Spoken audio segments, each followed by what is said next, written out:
nənəm dedi ki, bala, bu nə gündür, anquta dönürsən, yəni arıqlayıb anqut quşunu oxşayırsan da belə. Marilyn Monroe öləndən sonra qadın bədən fiqurası da oğlanlaşmağa başladı və arıqlıq başladı təbliğ olunmağa. Tanınmış adamlar var ki, arıqlamaq üçün ölürlər, həyatlarını qurban belə komaya düşürlər və xilas edilmək olmur. Məsələn, evdar qadınam, 3 uşağım var, ömrü boyu orqazm hissi keçirməmişəm. Mən nəyə üstünlük verəcəm? Bir nə dadım yemək qalıb, bir də seriallar qalıb. Yeyəcəm, seriala baxacam. Mala ki, çox istifadə edən toplumlarda ürək xəstəlikləri, artıq çəki və xronik yorğunluq sindromu çox olur. Qorxudan arıqlayanlar daha çox həyatdan tez küsə bilənlərdir, depressiyaya daha tez girə bilənlərdir. Qorxudan kökələnlər isə həyat eşqi olan insanlardır. Nədənsə tutub qalmağa çalışırlar. Nədən tutacaq? Yeməkdən tutacaq. Həyatdan küsən insanın, həyatdan tutacağı bir dənə yer qalıb, o da axşam gəlib saat 1-də soyucudan dadlı hesab etdiyi şirniyyat və digər yeməkləri yemək. Depressiyanın və xroniki yorğunluğun altında bəzən gizlənən bir şey var. O da vitamin D əskikliyidir. Yeməkdən həzz almaq bizim cəmaatın çox ağıllı olmasından irəli gəlir. Amma yeməyin özündən yox, qarnıma daha çox doldurmaqdan həzz almaqda təşviş. Bizim bir var kebabın dadına baxdım, bir də var ki 5-6 tikana ötürdüm içəriyə. Deyəsən, istəmədiyin cavab oldu.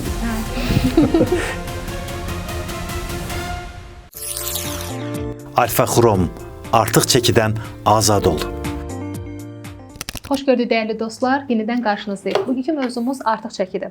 Artıq çəki müasir dövrün deyərdim ki, ən qlobal problemlərindən biridir və insanların bugün bir nömrəli problemi məhz arıqlamaqdır. Ümumiyyətlə artıq çəkinin yaratdığı fizioloji və psixoloji səbəblər nələrdir? Bugün bundan danışacağıq. Studiyamızın qonağı psixoterapevt Əli Nağıyevdir. Xoş gördük. Sağ olun. Necəsiz? Sağ olun, minnətdaram təkrar dəvətə görə. Biz təşəkkür edirik. Əli bəy, ümumiyyətlə artıq çəki həqiqətən insan bədəni üçün, ümumiyyətlə insanın ruh halı üçün bir problemdirmi? Maraqlı sualdır. Ümumiyyətlə çəki, artıq çəki bir ara elə bir standartda dünyaya tətbiq və təklif etdilər ki, söhbət gedir 60-cı illərdən sonra.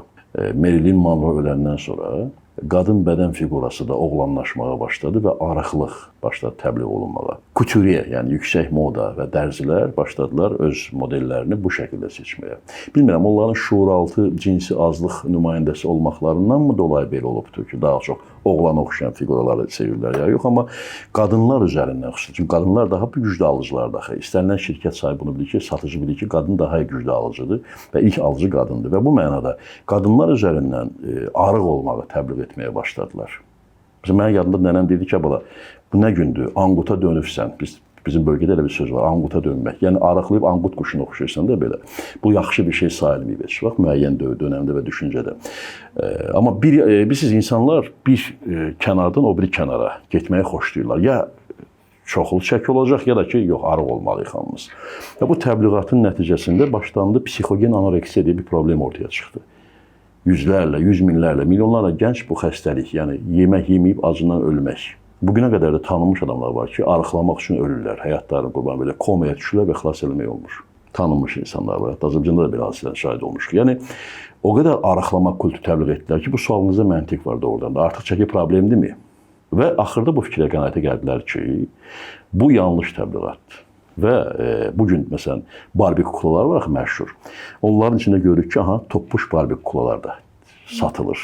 Yəni, uşaqları belə öyrətməyin deyir. Uşaqların fərqli, qızıl ortada qalmağı. Qızıl orta odur ki, mən özümü sağlam hiss edən qədər çəkim normaldır.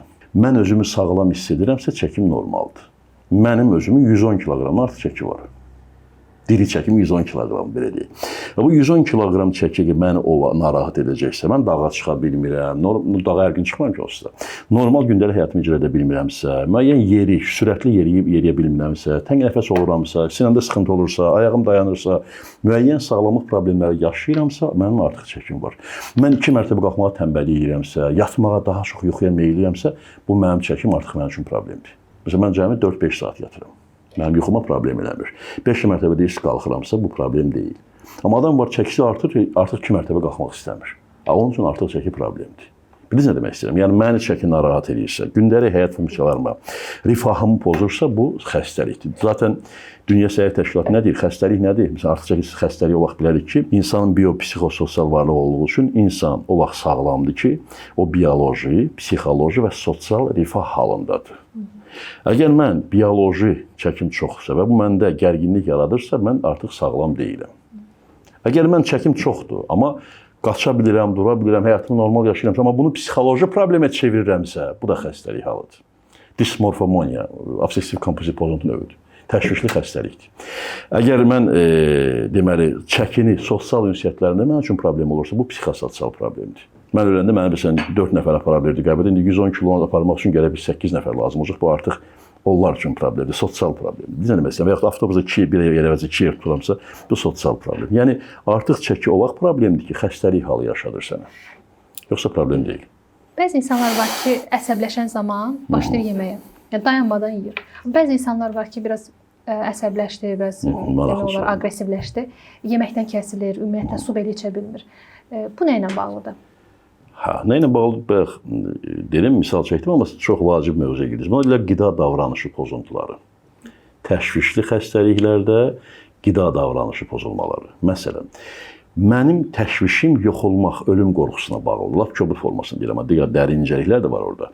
Mən cəmiyyətdə yox olmaqdan, itməkdən, görünməməkdən qorxuram. Şuuraltı nə deyəcək? Ye, böyük ol, daha böyük ərazin tut, daha çox görünməlisən. Ona nə lazımdır? Yemək. İkinci, mən qorxuram ki, həyatımın dadını ala bilməyəcəm. Həyat sanki əlimdən axıb gedir hər gün.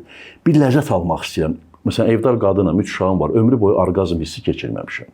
Cinsi əlaqənin həzzini görməmişəm, ünsiyyət həzzi görməmişəm, sevgi görməmişəm.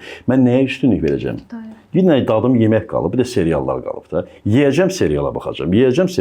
Gedib o marketdən ancaq şirniyyatlar alacam.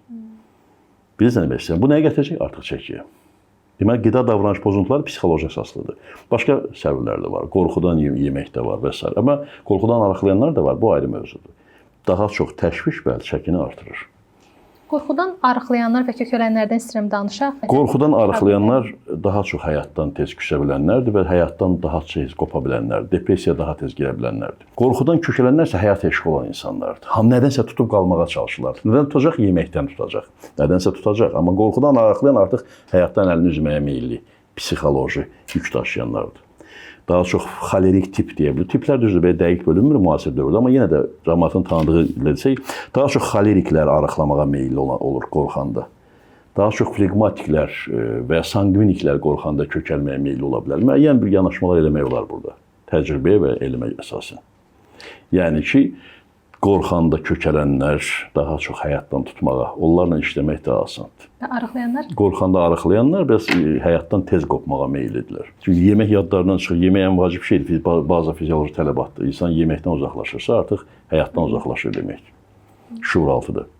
Bir də məsələn Azərbaycan xalqında əyləncə anlayışı fərqlidir. Biz adətən məsələn əylənmək, yeyib-içmək. Yeyib-içmək kimi baxırıq. Məsələn, həftə sonu nəyə gedək? Məsələn, Xəngəliyə, havalar soyuyub. Gedək Şamaxıda bir gəzək, orada kabab yeyib, falan yerdə falan şey yeyək, gedək Qazaxda xəngəli yeyək. Bəli. Gəzməyi yeməklə bağlayırıq. Niyə gəzməyi yeməklə bağlayırıq, istirahəti yeməklə bağlayırıq? Bəs nə ilə bağlayırıq qızım? Maraqlı. Məsələn, idman eləmək, gedib hansısa bir dostlarla... İdmandan ləzzət almağı öyrənmək üçün gərək zallarda vaxt keçirəsən. İdmandan ya professional idmançı ləzzət alır, ya da əcələ şişirdib öz figurasına ləzzət alır. İdmandan ləzzət alan mən eşitməmişəm qızım. 20 ildir insanlarla psixoterapiya kimi işləyirəm. Mən idmandan həzz alıram, doktor deyən adam eşitməm. Piyada yerimək, yürüyüş eləmək özünü öyrədir. Piyada yerimək, yürüyüş eləmək dostlarına axırda yürüdün. Sonra nə etməlisən? Yemək yeməlisən. Yeməlisən bir dadlı kabab, quzunu ki asmadın, kabab kəsib doğramadın, onun kababını buğulamasını yemədin. Həyatın nə ləzzəti oldu ki onda? Deyəsən, istəmədiyin cavab oldu qızım.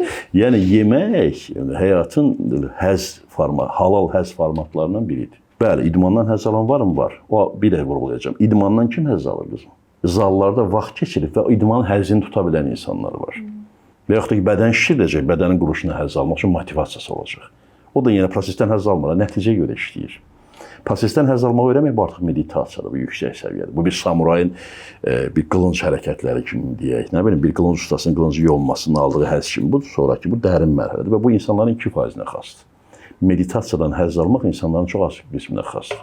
Bir işi meditasiya çevirmək, məsələn, yeməyin özünü belə, insanların çox az hissəsinə xas bir keyfiyyətdir. Ona görə yeməkdən həzz almaq bizim cəmaatın çox ağıllı olmasından irəli gəlir. Amma yeməyin normasından və yaxud da məsəl üçün, yeməyin özündən yox, qarnıma daha çox doldurmaqdan həzz almaq bu təşvişdir. Məsələn, bir var kababın dadına baxdım. Bir də var ki, 5-6 tikana ötürdüm, içəri getdi. Dadını hiss eləmədin ki, sən elə bil ki, böyük bir şey udmaq. Əfi ilan kimi uddun, sonra ağac tap sarın ora həzm elə. Hətta insan həmin vaxtda qidanı yediyinin fikrində olmur. Yəni Bəli. qabağında nə qədər qida olsa belə baxmır nə yeyir. Üçüncü də insanlar bazal şeyləri var, bazal tələbatlar, yeməkdir, cinsi əlaqədir, havadır, sudur, bazal fizioloji tələbatları birgə ödəyəndə daha yaxın olurlar. İnsanlarda ruhi dəyər olmayanda bazal fizioloji tələbatlar onları yaxınlaşdırır. İnsanlar ruhi dəyər olanda baxmır yeməkdir. İki sevən yeməsə də bir-birinə həzz alır. Sevgi çünki ruhi dəyərdir. Amma 3-5 dost məsələn yığılıb yeyib içib həzz ala bilsin, onlarda ruhi dəyər yoxdur. Onlar nədən həzz alacaqlar? Birgə həzz almaq prosesindən. Cinsi sferada pozuntular da buradan çıxır. İndi Azərbaycanda var, təhlükəli şeylər dəbə girməyə başlayıb. Eyni şey yeməyə də bağlıdır. Yəni insanlar birgə, indi birgə üzrə ayaq yoluna birgə gedən insanlar silsiləsi ortaya çıxıbdır. Avropada dəbə alına gəlir, 2 unitaz qoyurlar yanaşı oturmaq üçün. Çünki fizioloji tələbatlar birgə ödəyirlər. Ruhi dəyər yoxdur axı, ruhi dəyər, emosional dəyər.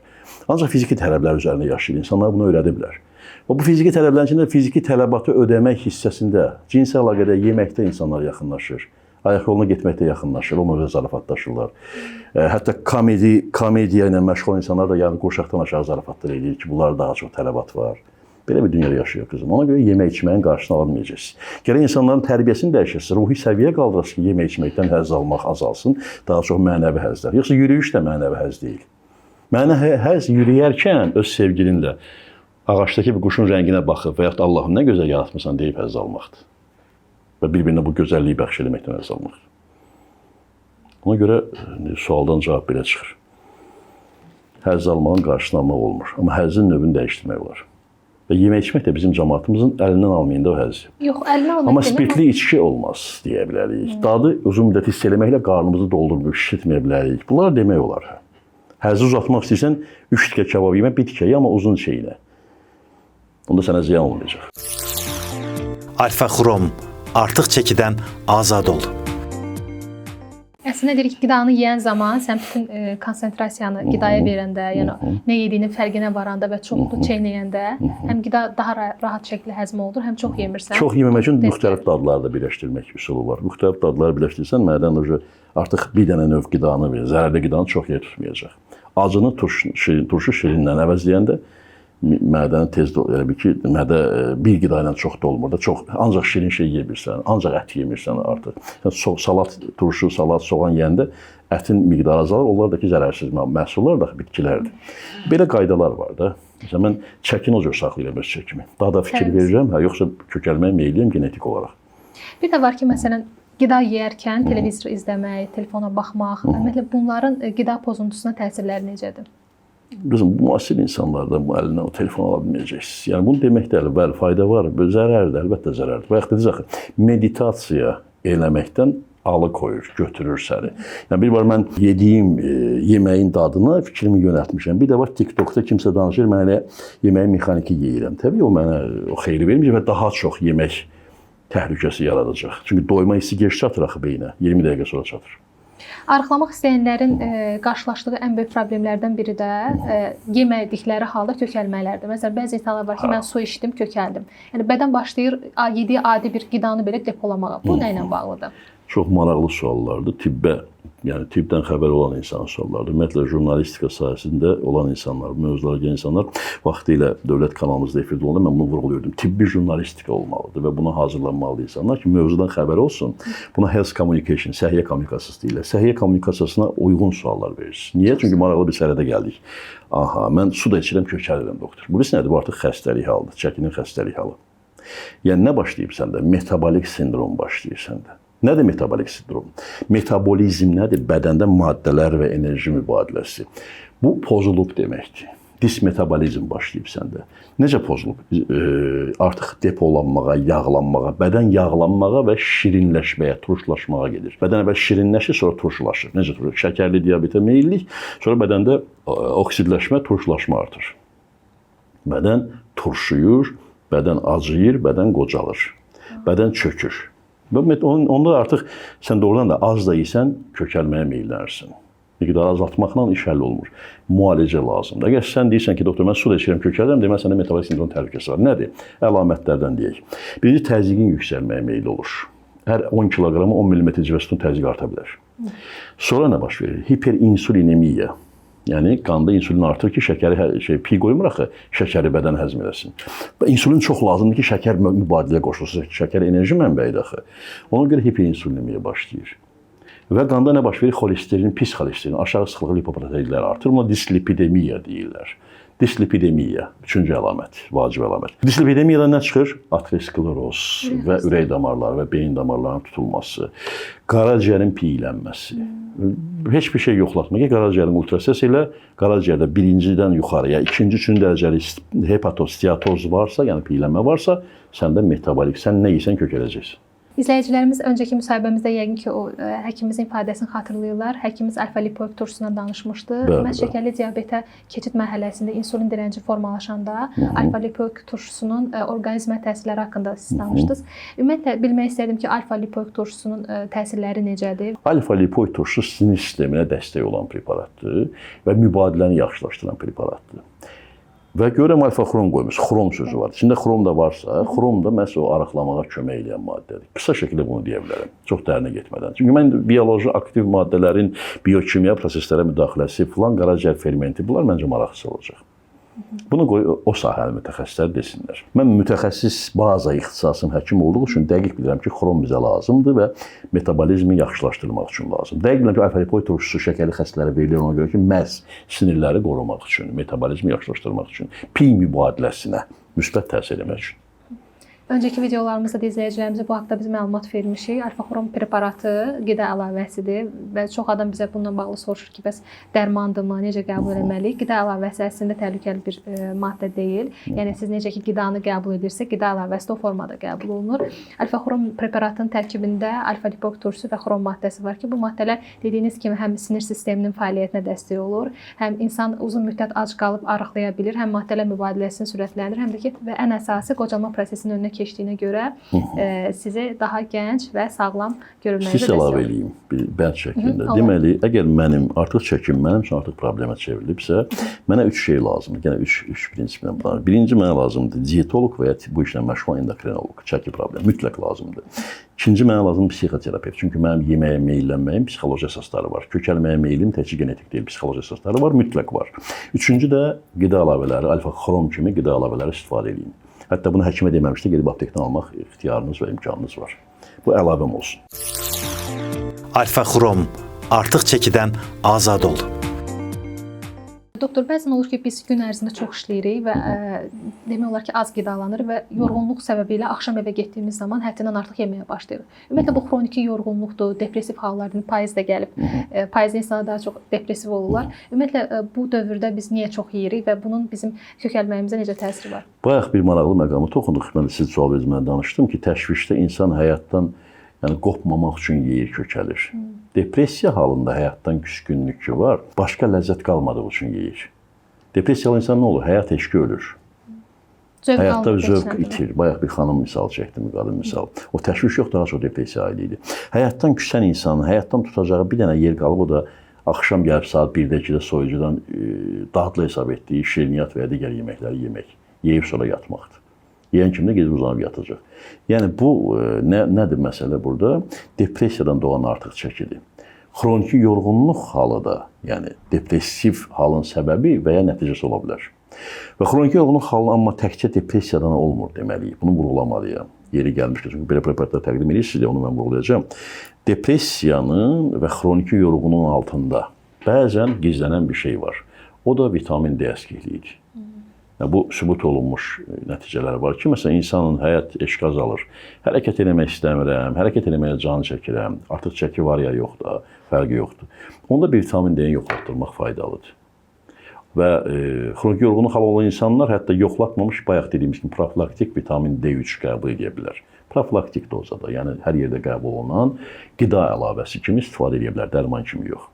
Dərman kimi həkim deməlidir, nə qədər içəcək, bəli. Bəli, gündəlik yenə doza 1400 vahidi keçməməlidir. Siz məsələn preparat alanda mütləq onun üzərindəki rəqəmlərə diqqət eləyin və əgər mədə bağırsağınızda da problemlər varsa, mütləq çalışın ki, tabletka şəklində siz onu qəbul edəsiniz. Çünki yağlı preparatlar çox mədə problemi yaşayan insanlarda həzmə getmir. O zaman doktor, demək olarmı ki, məsələn, xroniki yorğunluq məhz depressiyaya səbəb olur? Xroniki yorğunluq halı depressiyaya səbəb olurmu? Yox məncə. Əksinə, çox vaxt depressiyadan xronik yorğunluq ortaya çıxır. Xroniki yorğunluq sindrom olaraq niyə ayrılır bilirsən qızım? Ona görə ki, depressiyanın, yəni nəticəsi kimi yox, bir çox xəstəliklərin nəticəsi kimi çıxır ortaya. Xroniki yorğunluq sindromu durur ortada bir səbəb. Bir səbəb böyük depressiv pozuntudur. Böyük depressiv pozuntu özü xroniki yorğunluq halı kimi üzə çıxa bilir. İkinci, xroniki yorğunluq halının səbəblərindən biri xroniki infeksiyalar. Herpes virus infeksiyası, AIDS virusu, xroniki başqa infeksiyalar. Bunlar da bədəndə canımızdan can alır da bir növü. Sonra qırmızı əti çox yemək. Xronik yorğunluq sindromu səbəblərindən biri. Çünki xüsusilə iri heyvan əti, quzu əti yox, məsələn, mal əti, dəvə əti kimi. Mal əti bizim toplum çox istifadə edir. Mal əti çox istifadə edən toplumlarda ürək xəstəlikləri, artıq çəki və xronik yorğunluq sindromu çox olur. Çünki o əti həzm eləmək bədənimiz gücü gedir, canından can gedir bədənimizin. Ona görə xronik yorğun ola bilirik. Bəs ağır olaraq deyirlər ki, məsələn, quzu əti çox ağırdır, məsələn, təzyiq xəstəliklərindən Quzu əti can verər, mal əti can alar deyirdi qocalarımız. Elə deyil. Quzu əti yaxşı həzm olunur, düzgün bişirilsə, düzgün istifadə olunsa. Amma onun da yenə hər gün yeyilməsi doğru deyil, onun başqa fəsadları var təbii. Amma illa ki, qırmızı ət yeyəcəksənsə, quzu və keçi əti yemək daha düzgün, nəinki mal əti. Biz isə mal əti daha çox istifadə edirik. Sonra digər səbəblərdən biri də məhz vitamin D çatışmazlıqlarıdır ki, o da əzələ yığılmasına, yəni zəiflik yarada bilər və insan özünü xroniki yorğun, üzgün hiss edə bilər. Yəni belə səbəblər var. Onların biri də vitamin D çatışmazlığıdır. Doktor, bəzən panik atakla təşviş pozuntusunu qarışdırırlar. Ümumiyyətlə bu panika ilə təşvişin fərqləri nələrdir və ümumiyyətlə bu problemdən xilas olmaq üçün siz izləyicilərə nə tövsiyə edərdiniz? Birincisi, bu terminologiyanın çox yanlış təbliğat gedir. Xüsusilə Türk psixoloqları bizdə çox yayğın və dəbdədir. Onlar panik atak sözünü dəbə saldılar. Panik hücumdur, panik atak deyil əslində bizim dildə. Panikanın bizə hücum etməsi. Və məntiqsiz bir şey ortaya çıxdı. Diaqnoz kimi bunu vurğulayırlar. Bu diaqnoz deyil, bu bir əlamətdir. Yəni nə oxşuyur təşvişlə panikanı müqayisə etmək? Qriplə qızdırmanı necə müqayisə edə bilərik? Deyə bilərsiniz. Qızdırma qripin əlamətidir. O qızdırma qripdə də ola bilər. Bruçeliozda da ola bilər, başqa xəstəliklər ola bilər. Demək, qızdırma nədir burada? Simptomdur, əlamətdir. Bəzən sindromdur, amma xəstəlik deyil, nozoloji vahid deyil. Ona görə, məsəl üçün, panik atak deyəndə bilməliyik ki, panik atak təşviş əsaslı pozuntular deyirik biz. Onların o üzə çıxan bir əlaməti kimi ortaya çıxır. Hansı xəstəliklər? Fobik pozuntu, yəni bir qorxu olan insanda birdən arada bir panika tutması ola bilər. Panik pozuntu. Nədir panik pozuntu? Panika tutmaları olduğu üçün insan daim panika gözləntisi ilə yaşayır. Yəni xəstəliklər bunlardır. Panik atak bunların əlamətidir. Sonra generalizə olunmuş təşviş pozuntusu. Bunun da bir əlaməti panik atakdır. Panik atak savadlı yanaşsaq əlamətdir, xəstəlik halı deyil. Ona görə də panikası varsa bir insan, onda mütləq içində təşviş pozuntusu ola bilsin, var, panik pozuntu var və s. və ilə. Ümumiyyətlə, nevrotik tipli psixi pozuntular ağacın 2 budağı var. Birinci budaq təşviş budağıdır. Təşvişin bazası yox olmaq qorxusudur. İkinci budaq nədir? İkinci budaq depressiya, məyusluq budağıdır. İnsan ya qorxar, ya məyus olar. Ya qorxar, ya da ki, buna frustrasiya deyirlər, quyuya düşər, qorxu. Yəni ki, arzuladığı həyata keçməz bir nevi. Hər ikisi yox olmaq qorxusunda durur bazasında. Ona görə budaq kök biridir, amma budaqlar ayrıdır. Yəni, panika təşviş budağının əlamətidir. Depressiyada panika olmur. Bəli, ağır psixi pozuntularda da panik ataka oxşayan hücumlar olur, hətta şizofreniyada da olur. Hətta maniakal depressiv psixozda ola bilər belə əlamətlər. Bu artıq o psixozun bir qoludur, o da bir əlamətdir. Amma panik atak ayrıca xəstəlik kimi mən qəbul etmirəm. Və panikadan doktor necə qurtulaq deyəndə, görün nə qədər mürəkkəb bir şey ki, mən efirdən bəzi fırıldaqçı, hətta türk həkimlər var, fırıldaqçı adlandırırlar. Çünki Dünya Səhiyyə Təşkilatının prinsiplərinə zidd olan yanaşması ki, yoxdur nevroz, yalan deyirlər sizə. Psixoloqlar bunda çörək qazanır deyirlər. Halbuki dünya təsnifatında belə xəstəlik var və belə fırıldaqçılar sizin xəstəliyinizi dərinləşdirir, özünüzü aldatmayın. Və panikaya aradan qaldırmaq üçün filan şey eləyin deyib, populist çıxışlar, onlar neyinəcək? Onlar yalnız palliativ, yəni bir dəstək yardımıdır. O vəziyyətdən çıxdığın hər şey, amma yenə sabah panika olacaqsan. Müalicə deyil axı o. Bəli, göz hərəkətləri, tənəffüs gimnastikası, alın, açın götürün. Ətrafa baxmaq, əşyalara diqqət. Yəni bəli, eğimdəyərək söykənən göz hərəkətləri ən vacib terapiyada üsullardan biridir. Yəni bunları birini təklif edirsən, amma bu problemin kökünü, mən niyə panikaya düşürəm, mən nədən qorxuram və bu qorxu hansı yanlış fikirdən, irrasional fikirdən doğur? Burada kognitiv, behavioral terapiya lazımdır. Belə panik atak tutmaları olan insan birinci xəstəliyin bazasını, qorxunun bazasını tapmaq lazımdır. Təşviş qorxu deməkdir axı. Təşviş səbəb bilinməyən deyilən qorxudur. Tapandan sonra da o səbəb nədir? Qorxunu yaradan fikirdir. Buradan deməli əvvəl qorxunu aradan qaldırmaq üçün EMDR terapiya işlətmək olur. Dərinə gedəndə kognitiv behavioral terapiya. Yəni düşüncəni dəyişirsən ki, sən qorxmayasan. Düşüncə dəyişdikcə panik ataq tutmalar başlayır sönməyə. Yəni baş versin, heç nə olmayacaq belə. Necə? Yəni hansı bir hadisə baş verəcəksə qoy baş versin. Yəni sən bir şeydən qorxmursansa, panikan olmayacaq. Qorxunu tapırsan və qorxuya münasibət dəyişirsən. Qorxa qələbə çalırsan da. Qorxuya qələbə çalmaq mümkün deyil. Qorxuya yaradan fikri dəyişdirmək olur. Heç nə, məsələn, nevroza qələbə çalacağam. Bu məntiqsiz yanaşma olur. Nəyə görə? Nevroz çünki mübarizə aparıcı böyüyür.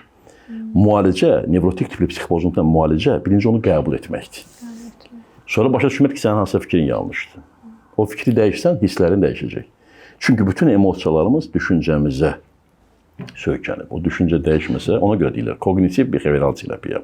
Mən hətta deyirəm kognitiv emosional behavioral terapiya. Yəni düşüncə dəyişir, davranış onda dəyişir. Düşüncə dəyişməsə, hisslər və davranış dəyişmir. İnsan 3 hissədən ibarətdir. Baxın, düşüncə, hisslər, yəni emosiya, bir də davranış. Bu üçü bir-birinə bağlıdır və bazada durur nə? Kökdə düşüncəmiz durur. Bizim bütün oturuşumuz, duruşumuz, hamısı düşüncə bazasıdır və düşüncəyə, beynimizə oturtduğumuz software, proqram bazasıdır. O proqramın içində yanlış fikirlər, yanlış qorxular yaradır. Yanlış fikirlər dəyişəndə qorxular gelir. Psixoterapiya ona görə asan iş deyil. Cərrahiyyədən bax olmalıdır əslində. Mən danışdırsam bunlar deyəcəm. Bir cərrahın beyni yaxşı işləməsə, sakit olmasa, o əməliyyatda düzgün eləməz. Psixologiya insan həyatının bazası, düzgün psixologiya. Kurs keçib 30 manatlıq seans keçmək psixoterapiya olmaq demək deyil. Pul qazanmaq məqsədi güdmək. İşimizə sevgi ilə yanaşmalıyıq və məsələ nədir? Bütün bu dediyin problemlərin kökündə, bazasında istəyirsən bugün hansısa qida əlavəsi iç, bu gözəldir. Əlbəttə gözəldir. Amma sən düşüncəni dəyişməlisən. Düşüncəni dəyişsən ki, alfa-xrom mənə xeyir eləyir, alfa-xrom sənə xeyir eləyəcək. Düşüncə vacibdir. Əslində xəstəlikləri yaradan da bizim düşüncələrimizdir, Bəli. sağaldan da düşüncələrimizdir. Bəli, belə 100% elədir. Həyata baxışımızdır.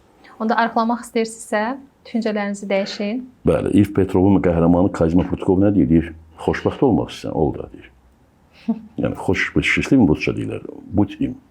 Vəssalam, yəni o sənin seçimindir. Xoşbəxtlik təsadüf deyil, seçimdir. Bugün müsahibəmizdə artıq çəkinin yaratdığı fəsadlardan, fizioloji və psixoloji ümumiyyətlə problemlərdən danışdıq. Amma həkimimiz çox doğru vurğuladı ki, əslində bizim düşüncələrimiz bizim həyatımızı idarə edir. Həm sağlamlığımızı, həm ümumiyyətlə bütün həyatımızı da, yəni düşüncələrimiz idarə edir və siz arıqlamaq istəyirsinizsə, əslində bu beyindən başlayır. Bəli, doğru düşüncəni düzəldəndə çəkini düzəltmək olur. Təşəkkür edirəm Əli bəy müsahibəyə görə. Məncə izləyicilərimiz üçün çox maraqlı bir müsahibə oldu. Biz bugün həm qida əlavələrindən, həm sağlam həyat tərzindən, arıqlamaqdan və ümumiyyətlə cəmiyyətimizdən danışdıq. Əlavə suallarınız varsa, sizi maraqlandıran məqamlar oldusa, şərh bölümümüz açıqda yaza bilərsiniz. Əli həkimə suallarınız olacaqsa, Əli həkim nömrəsini şərh bölümündə açıqlamada da qeyd edəcəyik. Videonun üzərində də var. Müraciət edə bilərsiniz suallarınızla bağlı. Belə doktor, onda izləyicilərimizə son olaraq nə tövsiyə edərsiniz? Tövsiyə edirəm ki, mən işlətdiyim qida əlavələrini işlətsinlər və özünü tanımaq yolunu tapsınlar. Özünü maddi bədən yox, əbədi ruhi varlıq kimi görə bilsinlər. Və ali şəxsin, Allah ali şəxsin bir parçası olduğumuzu unutmasınlar. Unutmasınlar ki, bundan qabaqki həyatları olduğu kimi bundan sonra da həyatları var. Təkcə bu gördüyümüz dünyayı, virtual dünya deyil gerçəklik. Gerçəkdir mi? Gerçəkdir, amma virtual gerçəklikdir. Bunu unutmasınlar. Oyundur, bunu unutmasınlar. Çox ciddi yanaşmasınlar bəzi şeylərə. Xoşbəxt və sağlam olsunlar. Çox sağ olun, təşəkkür edirik. Belə dəyərli izləyicilər, özünüzə yaxşı baxın, sağlam qalın.